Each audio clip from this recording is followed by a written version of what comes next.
दोस्तों नमस्कार, good morning. आज की इस क्लास में हम पढ़ने वाले हैं भारत के राष्ट्रीय प्रतीक। मेडिकल असिस्टेंट की तैयारी करने वाले बच्चों के लिए ये टॉपिक बहुत ही उपयोगी है। भारत के राष्ट्रीय प्रतीक यानी कि नेशनल सिंबल टॉपिक आपके सिलेबस में है और आज इस वीडियो में हम संपूर्ण जानकारी लेने वाले हैं। चलिए भारत के राष्ट्रीय प्रतीक यानी कि नेशनल सिंबल्स की करते हैं बात। तो डियर स्टूडेंट, सबसे पहले हम बात करेंगे हमारे राष्ट्रीय ध्वज की। तिरंगा झंडा हमारा राष्ट्रीय ध्वज है। पिंगली वेंकैया द्वारा डिजाइन किया गया था इसे 22 जुलाई 1947 को और इसे तभी अपनाया गया था और इसकी लंबाई और चौड़ाई का अनुपात 3:2 है। ओके।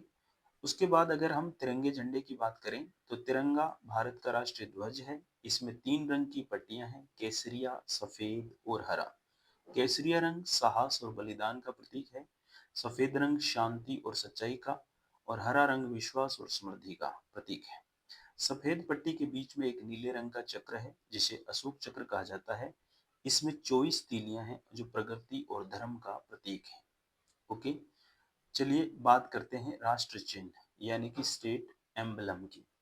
सारनाथ के अशोक स्तंभ से लिया गया है इसे राष्ट्रीय चिन्ह को। इसके नीचे सत्यमेव जयते लिखा है जो मुंडकोपनिषद से लिया गया है। हमारा राष्ट्रीय चिन्ह, ये प्रश्न आ जाए कहाँ से लिया गया है तो आपका आंसर होगा मुंडकोपनिषद से। और इसके बारे में अगर जानकारी देखें तो अपन कह सकते हैं कि भारत का राष्ट्रीय चिन्ह अशोक स्तंभ है। यह स्तंभ सारनाथ में स्थित है। इसमें 4 सिंह हैं जो साहस, शक्ति और गौरव का प्रतीक है। सिंह के नीचे एक चक्र है जिसे अशोक चक्र कहा जाता है। चक्र के दोनों ओर एक घोड़ा और एक बैल है। घोड़े शक्ति और गति का प्रतीक है और बैल कठोर परिश्रम और दृढ़ता का। राष्ट्रीय चिन्ह पर सत्यमेव जयते लिखा है जिसका अर्थ है सत्य की ही जीत होती है। तो दोस्तों ये बात हुई राष्ट्र चिन्ह की। अब हम बात करेंगे हमारे प्यारे राष्ट्रीय गान की जिसको अपन जनगण मन भी कहते हैं। रविंद्रनाथ टैगोर द्वारा रचित है ये। पहली बार 1911 के कलकत्ता अधिवेशन में इसे गाया गया था और 24 जुलाई 1950 को इसे अपनाया गया था। प्रश्न अगर ये आ जाए कि राष्ट्रीय गान को कब अपनाया गया था तो 24 जनवरी 1950 को, लेकिन पहली बार 1911 के कलकत्ता अधिवेशन में इसे गाया गया था। इसके बारे में और जानकारी दें तो हम कह सकते हैं कि भारत का राष्ट्रीय गान जन गण मन है। इसे रविंद्रनाथ टैगोर ने लिखा था। यह गान भारत की एकता, अखंडता का प्रतीक है। यह गान भारत के लोगों को एक साथ लाता है और उन्हें देश के प्रति प्रेम और सम्मान महसूस कराता है। ओके। राष्ट्रीय गीत वंदे मातरम, इसके रचयिता बंकिम चंद्र चटर्जी थे। रचना वर्ष इसकी है, इसकी रचना 1870 के दशक संभवतः 1876 में की गई थी और इसे चटर्जी के प्रसिद्ध ऐतिहासिक उपन्यास आनंद मठ से लिया गया है जो 1882 में लिखा गया था। यह गीत संस्कृत और बांग्ला के मिश्रित भाषा में रचित है। और अगर हम इसके बारे में और जानकारी लें तो अपन कह सकते हैं कि प्रथम राजनीतिक गान कब हुआ था तो इसे पहली बार 1896 के भारतीय राष्ट्रीय कांग्रेस के कलकत्ता अधिवेशन में गाया गया था और इसे पहली बार रविंद्रनाथ टैगोर ने गाया था। और इसका क्रांतिकारी प्रभाव ये हुआ था कि 1905 के बंग भंग यानी कि बंगाल विभाजन विरोधी आंदोलन के दौरान यह नारा पूरे देश में गूंज उठा और ब्रिटिश सरकार ने इस पर प्रतिबंध भी लगा दिया था।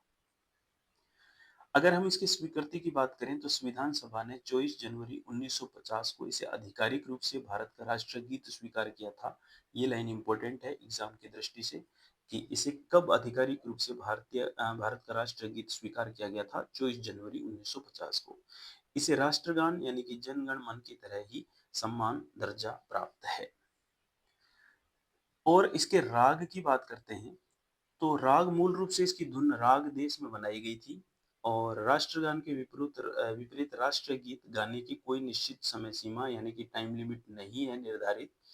इसका अंग्रेजी अनुवाद जो है पहली बार सर अरबिंदो ने किया था और बंकिम चंद्र चटर्जी को साहित्य सम्राट के रूप में भी जाना जाता है। इस गीत की लिए इनको ये उपाधि भी मिली थी। उसके बाद दोस्तों हम बात करेंगे राष्ट्रीय विरासत पशु, ध्यान रखिए राष्ट्रीय विरासत पशु, राष्ट्रीय पशु की बात नहीं कर रहे हम राष्ट्रीय विरासत पशु की बात कर रहे हैं। और राष्ट्रीय विरासत पशु हमारा है हाथी यानी कि एलिफेंट। इसे 2010 में घोषित किया गया था। और इसके बारे में और जानकारी देखें तो भारत सरकार ने 22 अक्टूबर 2010 को आधिकारिक तौर पर हाथी को यह सम्मान दिया था। इसका मुख्य उद्देश्य देश में हाथियों के संरक्षण को बढ़ावा देना, उनकी घटती संख्या के प्रति जागरूकता फैलाना था। 22 अक्टूबर 2010 ये आपको याद रखना है। उसके बाद अगर हम और जानकारी लें तो भारतीय हाथी का वैज्ञानिक नाम जो है एलिफस मैक्सिमस इंडिकस है। और एक स्वस्थ हाथी औसतन 60 से 70 वर्ष तक जीवित रह सकता है। हाथियों के झुंड का जो नेतृत्व है वो हमेशा उम्र दराज मादा हाथी करती है, जैसे मैट्रिआर्क कहा जाता है। ओके। राष्ट्रीय पक्षी की बात कर लेते हैं। राष्ट्रीय पक्षी है पिकॉक यानी कि मोर। इसे 1 फरवरी 1963 को भारत का राष्ट्रीय पक्षी घोषित किया गया था। और अगर हम इसके आहार की बात करें तो ये एक सर्वाहारी ओमनिवरस पक्षी है। मतलब यह जो है वेज नॉन वेज सब खाता है। यह बीज, फल, कीड़े मकोड़े और छोटे सांपों को भी खा जाता है। इसलिए इसे सांपों का शत्रु यानी कि एनिमी ऑफ द स्नेक्स भी कहा जाता है। सांपों का शत्रु यानी कि सांपों का दुश्मन माना जाता है मोर को। राष्ट्रीय पशु की बात करते हैं। पीछे हमने राष्ट्रीय विरासत पशु की बात की थी जो कि हाथी है। अब राष्ट्रीय पशु की बात करते हैं जो कि टाइगर है। टाइगर यानी कि बाघ। बाघ को अप्रैल 1973 में भारत का राष्ट्रीय पशु घोषित किया गया था। और इससे पहले जो राष्ट्रीय पशु था 1973 से पहले सिंह यानी कि लोयन था। ये भारत का राष्ट्रीय पशु था, लेकिन 1973 में बाघ को राष्ट्रीय पशु घोषित किया गया। और इसके संबंध में कुछ और भी जानकारी है कि प्रोजेक्ट टाइगर जो है बाघों की घटती संख्या को रोकने के लिए भारत सरकार ने एक ऐतिहासिक कदम उठाया था। इस प्रोजेक्ट टाइगर की शुरुआत 1 अप्रैल 1973 को की गई थी। और कहाँ की गई थी? Jim Corbett national park Uttarakhand में इसकी शुरुआत हुई थी। और इसका दोस्तों उद्देश्य क्या था? बाघों के प्राकृतिक आवास का संरक्षण और उनके उनकी जनसंख्या में वृद्धि करना। प्रोजेक्ट टाइगर का ये जो मेन उद्देश्य था। और कैलाश सांकला ये इनकी तस्वीर है। इन्हें टाइगर मैन ऑफ इंडिया कहा जाता है, जो जोधपुर राजस्थान से थे और प्रोजेक्ट टाइगर के पहले निदेशक भी थे। उसके बाद बाघों के संरक्षण की स्थिति की बात करूं मैं तो वन्य जीव संरक्षण अधिनियम 1972 इसे अनुसूची 1 के तहत सर्वोच्च कानूनी संरक्षण प्राप्त है। और IUCN स्थिति देखें तो इसे लुप्त प्राय श्रेणी में रखा गया है। और NTCA यानी कि नेशनल टाइगर कंजर्वेशन अथॉरिटी, राष्ट्रीय बाघ संरक्षण प्राधिकरण, भारत में बाघों के संरक्षण की देखरेख करती है। और दोस्तों बाघों के संबंध में और भी महत्वपूर्ण जानकारी ये है कि अंतर्राष्ट्रीय बाघ दिवस 29 जुलाई हर साल को मनाया जाता है। सर्वाधिक बाघों वाला राज्य मध्य प्रदेश है। इसे टाइगर स्टेट भी कहा जाता है। और नवीनतम गणना की बात करें जो 2022-23 में हुई, भारत में बाघों की संख्या बढ़कर 3167 से अधिक हो गई है। राजस्थान के tiger reserve Ranthambore, Sariska, Mukundra hills, Ramgarh, Vishdhari और धौलपुर करौली, यहाँ पर ये टाइगर रिजर्व स्थान है। अब हम बात करते हैं गंगा डॉल्फिन की।